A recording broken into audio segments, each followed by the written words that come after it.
तो सबसे पहले परम पूज्य संत श्री राम प्रकाश जी महाराज को मेरा प्रणाम, और यहाँ पे समस्त जितनी भी मेरी माताएं, बहनें, भाइयों और बुजुर्गों को मेरा प्रणाम। मैं कोमल देवासी पादुकला नागौर से। तो यहाँ पे जितने भी लोग पधारे हैं, मुझे नहीं ज्ञात है कि किन की माँ जीवित है और किन्होंने अपनी माँ को खो दिया है, किंतु मेरा ये निजी मत है कि जिनकी माँ जीवित है, जिनके पिता जीवित हैं, वह इस दुनिया के सबसे बड़े संपन्न लोग हैं, सबसे अमीर लोग हैं, सबसे धनवान लोग हैं। एक मिनट के लिए ना अपने बचपन को याद कीजिए। जब आप बहुत छोटे थे, अपनी माँ की गोद में माँ का स्तनपान करते थे, जब एक स्तन मुंह में लेकर अपने छोटे छोटे पैरों से उस माँ को कितनी न जाने कितनी बार मारा है, उस माँ ने आपको भोजन देना बंद नहीं किया है। उस परम पिता परमेश्वर ने लात खाने के बाद भी भोजन देने की क्षमता यदि इस दुनिया में किसी को दी है तो वो केवल माँ को दी है। माँ के अलावा ये शक्ति किसी में नहीं है, ये शक्ति किसी में नहीं है। एक बार एक विधवा माँ थी। उस विधवा माँ के 2 बच्चे थे। एक पुत्र ऊपर वाले माले पर रहता था और दूसरा पुत्र नीचे वाले माले पर रहता था। वह विधवा माँ 15 दिन एक में के यहाँ खाना खाती थी और 15 दिन दूसरे बेटे के यहाँ खाना खाती थी। लेकिन ये विधवा माँ का ये दुर्भाग्य था कि साल में जो महीने 31 दिनों के होते थे, उस एक दिन उस विधवा माँ को उपवास रखना पड़ता था। 9 महीने पेट में पालने वाली माँ का एक जवान बेटे को जब एक दिन भारे लगने लगी तो माँ क्या होती है, इसके बारे में मैंने कुछ लिखा है, तो मैं आप सबके सामने पेश जरूर करना चाहूंगी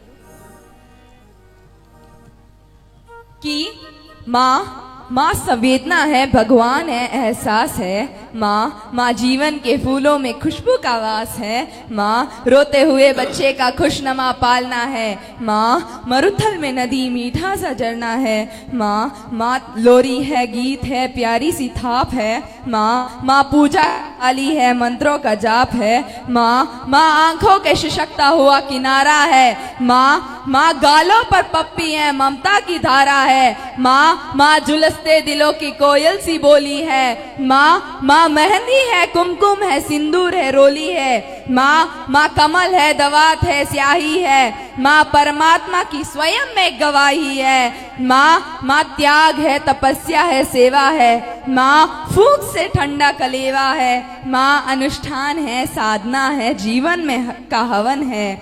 माँ जिंदगी के इस मोहल्ले में आत्मा का भवन है। माँ जिंदगी के मोहल्ले में आत्मा का भवन है। माँ चूड़े वाले हाथों के मजबूत कंधों का नाम है। माँ काशी है, मथुरा है और चारों धाम है। माँ चिंता है, याद है, हिचकी है। माँ बच्चे की चोट पर सिसकी है। माँ चूल्हा है, धुआं है, रोटी है, हाथों का छाला है। माँ जिंदगी की कड़वाहट में अमृत का प्याला है। माँ पृथ्वी है, जगत है, दूरी है। माँ बिन सृष्टि की कल्पना अधूरी है। तो माँ की यह कथा अनादि है, यह अध्याय नहीं और माँ जीवन में प्राय नहीं। माँ का महत्व इस दुनिया में कम हो नहीं सकता।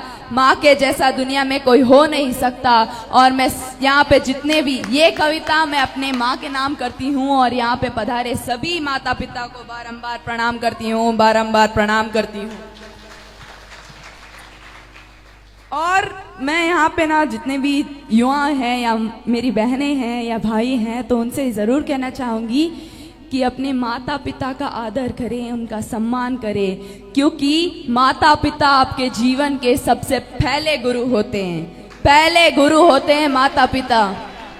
उदाहरण के तौर पर राणा उदय सिंह के पुत्र महाराणा प्रताप भी थे और कुंवर जगमाल भी थे, किंतु उनकी माँ महाराणा प्रताप की माँ थी जयवंता बाई जी, जो थी कृष्ण भक्तन, जिन्होंने महाराणा प्रताप को सिखाया धर्म की शिक्षा, सामाजिक शिक्षा, ज्ञान दिया और कहा, पुत्र तू अपना धर्म कर, तू अपना कर्म कर, तू सेवक है प्रजा का, राजा नहीं, तू सेवक है प्रजा का, तू सेवा कर, कर्म कर, फल मेरा कृष्ण देख लेगा, फल मेरा कृष्ण देख लेगा। और कुंवर जगमाली की माँ थी रानी धीरबाई, बहुत सुंदर थी, किंतु उनके विचार हमेशा ये थे कि पुत्र, ये राज तुझे पाना है, ये राज गद्दी तेरी है, तुझे पाना है, तू कुछ भी कर किंतु तेरा राज्य होना चाहिए। तो देखिए, शिक्षा आपके हाथ में है। बच्चों को दोष मत दीजिए कि बच्चों पे अच्छे संस्कार नहीं है, बच्चों के पास ये नहीं है, वो नहीं है। सब कुछ आप पे डिपेंड करता है, क्योंकि बच्चे जन्म से कुछ सीख के नहीं आते हैं, आप सिखाते हैं उनको। वो यहाँ पे आके सीखते हैं क्या धर्म है और क्या धर्म नहीं है। तो गलत और सही की परिभाषा आप सिखाते हैं, आप सब लोग सिखाते हैं। इसलिए मैं आप सभी लोगों से कहना चाहती हूँ कि आप हमारे युवा पीढ़ी को सामाजिक शिक्षा, किताबी ज्ञान तो आप दे ही रहे हैं, किंतु उसके साथ साथ सामाजिक शिक्षा, व्यवहारिक शिक्षा, सनातन की शिक्षा जो अत्यंत महत्वपूर्ण है इस कलयुग में, वो आपके हाथ में आपको देनी होगी। इसलिए मैं आप सभी लोगों से कहना चाहती हूँ कि आप हमारे युवा पीढ़ी को, उनको ज्ञात नहीं है क्या सनातन है, क्या महिमा है सनातन की। इसलिए आप लोगों को उनको दिखाना पड़ेगा। इन जैसे महापुरुष, महाआत्माओं, संतों से उन्हें ज्ञान दिलाइए, उन्हें ज्ञान दिलाइए। तो मैं सीरवी समाज के लोगों से बहुत धन्यवाद कहना चाहती हूँ उन सबको कि मुझे यहाँ पे मौका दिया गया बोलने का। सो धन्यवाद, बहुत बहुत साधुवाद। एक बार जय जयकारा हो जाए। जय श्री राम, जय जय श्री राम, सनातन धर्म की जय।